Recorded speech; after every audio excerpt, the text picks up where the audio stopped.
Hello and welcome today we are here for delivering new legal lecture. आज का जो हमारा लीगल टॉपिक है वो है child custody and choice of the manner के बच्चे की चॉइस पर चाइल्ड कस्टडी क्या पॉसिबिलिटी है या नहीं। नहीं, बच्चा कहता है कि मैं माँ के साथ रहना चाहता हूँ, बच्चा कहता है या बाप के साथ रहना चाहता हूँ, तो क्या कोर्ट बच्चे के कहने पर उसकी कस्टडी दे देगी। ये हमारा आज का topic child custody on the choice of minor. देखिए, बच्चे की चॉइस जो है अदालत पर लाजिम नहीं है और बहुत कम ऐसे केसेस होते हैं कि कोर्ट बच्चे की चॉइस को मद्देनजर रखे, बच्चे की चॉइस पर अदालत ज़्यादा फैसला नहीं करती और उस पर इन्हिसार भी नहीं करती, क्योंकि उसकी बहुत सी वजूहत हो सकती है। सबसे अहम वजह ये होती है जब अपोजिट नॉन कस्टडियन पेरेंट्स के पास होती है, सम टाइम वो उस बच्चे को गलत तरीके से अपने दूसरे पेरेंट्स के बारे में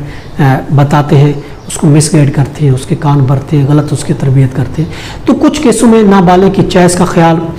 कोर्टें रखती हैं, मगर ज़्यादा जो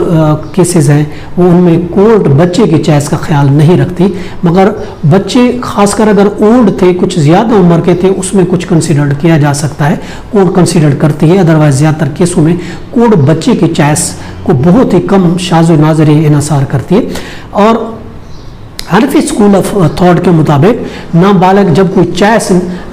नाबालिग का कोई चॉइस नहीं होता, ये याद रखें। अबू हनीफा के नज़दीक जो नाबालिग होता है उसका कोई चॉइस नहीं होता, मगर कुछ केस ऐसे भी होते हैं जो कोर्ट में कंसिडर किए जाते हैं, कोर्ट उनको कंसिडर कर लेती है, उस चॉइस को कंसिडर कर लेती है। अब इस्लामिक लॉ के मुताबिक कुछ जो ओपिनियन है कि नाबालिग फीमेल के कोई चॉइस नहीं होता, अब इसमें डिफरेंस ओपिनियन है। अगर हम इस्लामिक स्कूल ऑफ थॉट्स को देखें तो इस्लामिक लॉ के मुताबिक उसमें कुछ कहा गया है कि बच्चों का ओपिनियन ज़रूरी है, और कुछ में कहा गया है कि नाबालिग फीमेल का कोई चॉइस नहीं होता, मेल का कोई चॉइस नहीं होता, बच्चे का कोई चॉइस नहीं होता। इसमें ज़रा डिफरेंस ओपिनियन है, मगर कोर्ट ऐसे केसेस में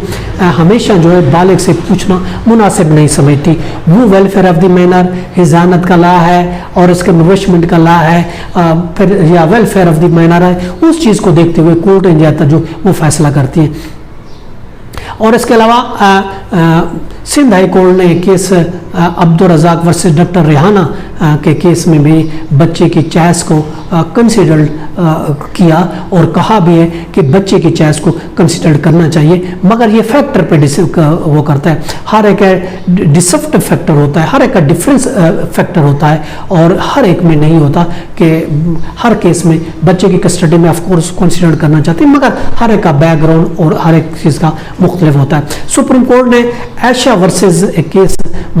मंजूर हुसैन मजहर हुसैन सॉरी आयशा वर्सेस मजहर हुसैन के केस में कोर्ट ने ये करार दिया सुप्रीम कोर्ट में कि बच्चा अपने मफादात का बेस्ट जज नहीं होता, वो छोटा बच्चा होता है, वो अपने मफाद का जज नहीं कर सकता, ये नहीं फैसला कर सकता कि मेरा बाप के साथ रहना अच्छा है या मेरा माँ के साथ रहना था। वो छोटा बच्चा होता है, वो अपनी वेलफेयर को खुद जज नहीं कर सकता, वो अपने बेनिफिट को खुद नहीं देख सकता, चूंकि वो नाबालिग बच्चा होता है। तो इसलिए जो बच्चे की चॉइस को कंसिडर नहीं किया जाएगा, ये सुप्रीम कोर्ट ने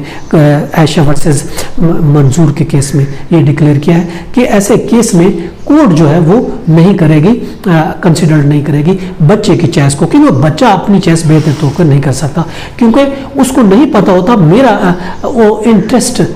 कहाँ पे है, जो बेस्ट इंटरेस्ट है वेलफेयर ऑफ द माइनर वो नहीं होगा। तो बच्चे को जो अच्छा लगेगा, ये नहीं मिली अच्छा है, हालांकि वो बुरा होगा तो वो ये कह देगा कि मुझे ये चाहिए, मैं बाप के साथ या माँ के साथ रहूं। उसको वेलफेयर का नहीं पता होता, उसको समझ बूझ नहीं होती। इसलिए अगर हम कलेक्टिव तौर पर ये मुशाहिदा करें तो चाहे वो इस्लामिक लॉ को स्टडी करते हैं या कहाँ अपने कानून को स्टडी करते हैं, तो चाइल्ड कस्टडी के फैसले में बच्चे की ओपिनियन को मद्देनज़र नहीं रखा जाता, उसकी ख्वाहिश को, चॉइस को बहुत कम मुबेश देखा जाता है, और वैसे उसका स्टेटमेंट भी नहीं लिया जाता। ये आज का टॉपिक, इस साथ इजाज़त, हैव अ नाइस डे।